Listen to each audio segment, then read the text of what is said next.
I wanted to talk about some of the differences between living in China versus living in America, working as a software engineer. So currently right now I'm in Sanya, China. It's a little island in the southernmost part of China. I suppose you would say maybe it's a Florida or Hawaii equivalent, but just around here. Here, I'll show you my pad real quick. So here's where I usually try to work out of in the morning and at night. I don't try to work out of here per se in the afternoon because sometimes it's so bright out here you can't really see your screen. But here we got the ocean. There's a little lady out there. She sells coconuts on her little mini cart pickup truck thing. I usually try to take a dip out in the ocean once a day. A lot of places around here are these residential areas, hotels. These buildings here are very similar to this one, but this one's just a little bit more modern and updated. And the first thing I guess I'll say that I noticed about China and living here is that, well, it's very affordable, extremely affordable. And so right now, one US dollar is equal to about 7.5 Chinese yuan. And so let's say like you got 10 US dollars, about 75 bucks here. What can 75 bucks in Chinese yuan buy you? Well, I mean, you could probably get maybe 3 meals in a restaurant for that, right? Now try to get, 3 meals in a restaurant for 10 bucks in the US. I mean, you can barely buy like 2 Big Macs, right? So one thing about these apps that they have over here, and I know it's kind of a hot topic that's been discussed kind of in American politics right now, is this idea of CBDCs and central bank digital currencies, and are these a good thing or a bad thing, or are the elites just going to download and take all your money if you put your money into these things or whatever? But in my experience of living here, a lot of these people have these apps where they're fully integrated social experiences. You can find deals on there, live stream. It's kind of like the TikTok in China is very different than the TikTok in America, as you probably know. But seeing these things firsthand, it's actually pretty wild how integrated everything is in the society. And so, like I said, people can pay for things on these apps. You can have your social media on there. You can chat with people. It's kind of like if you imagine all the top 5 apps that we use in America, but just combined into one, that's what these kind of things are. So you can order food from there, deliver from restaurants, buy a hotel, book a plane ticket. I mean, anything, customer support, it's all just in one app. So that was one of the first things that I realized about China definitely is that it's convenient, it's affordable, and it's really in a lot of ways, I mean, this is my hot take, it's kind of what America should be in the future. Now, I mean that's a really hot take, right? Because well, America is the American dream, but I mean really ask any young person right now how they feel about the American dream.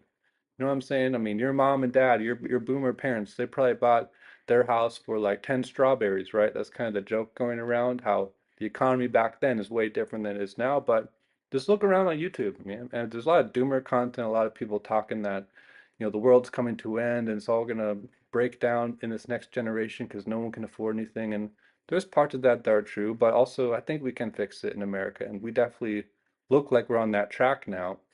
But one thing that I've definitely noticed with China is that it's already kind of put together and really developing these days. Now, another difference that I recognized immediately from getting here is that when I open my phone up in the airport to talk to my friends or maybe send an email, I noticed that I'll try to open my Gmail app. Oh, all of a sudden, Google just doesn't work.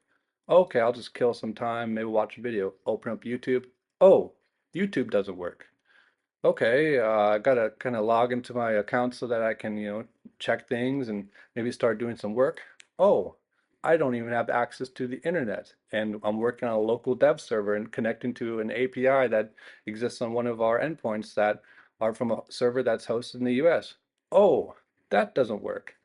And it's kind of one of these funny things where I know you're supposed to be prepared for this. And obviously, I knew that there was an internet difference between America and China. China has this great firewall, but that was the first thing that I really started to interact with pretty heavily when I first got here. It's like, wow, the internet in China is really restrictive, and you have to find a way to bypass that. Now, I won't explain how to do that or how I may have theoretically gotten around that. But, that's something you have to figure out here, and there's definitely a trade-off there that you're going to need help with. Now, I guess another thing that I'll say about China is the culture here is very interesting. Now, I'm actually been pretty immersed within Chinese culture for like about 4 or 5 years now since I've been with my partner. Uh, I understand the quirks about it. I don't know any Chinese, obviously, but I do understand how it technically works and how it's different to America. But also, I mean, everywhere you go, it's all pretty much the same, right? The only thing that you do is really just like swap out the different kinds of people and the food and the language, and most places are going to be pretty much the same. And that's what I realized about China as well, is how it's really kind of very similar to America in that, I mean, we all have cars, we all have shelters, we all drink water and eat food, speak a language. I mean, what's the difference and why do we have to have all these kind of crazy wars over all these differences between us as a people? I mean, it doesn't really even make any sense. Another cool thing is about this touristic area that I showed you there is you'll find a lot of Russians and Ukrainians there chilling on the beach together. And that's something you wouldn't expect, but I suppose in Russia and in Ukraine or any of these other European countries, the closest area that they have to a beach probably is this location. So that's also been interesting to notice. And I guess I'll end it like this. You know, America is still an amazing place to live and still a place that I consider home. But, you know, if you're a young person right now and you're maybe struggling to figure out what you want to do with your life, I mean, the first thing that I would say is that you have to travel. You have to learn how to travel and find ways on your own and become resourceful and figure out what you want in life. And for me, I never thought that I would go to another country. I mean, growing up my whole life, I went to like two different states up until I was like 22 years old. And I never really got access to really any other cultures than just from middle of America. And so the number one thing that I would say as a young person, if you're aspiring to grow and develop more, is that you have to travel, whether it is another country or just throughout your state or go into different states around you. I think it's important just to travel and experience the world, experience more cultures so that you get a better view of what is possible for you in life. And that's what I've really noticed about China and living here for a few months is that I now have a bigger view of what's possible for me in life. I've even thought that I'd be okay living here at least, you know, partially throughout the year, every year, maybe even full time.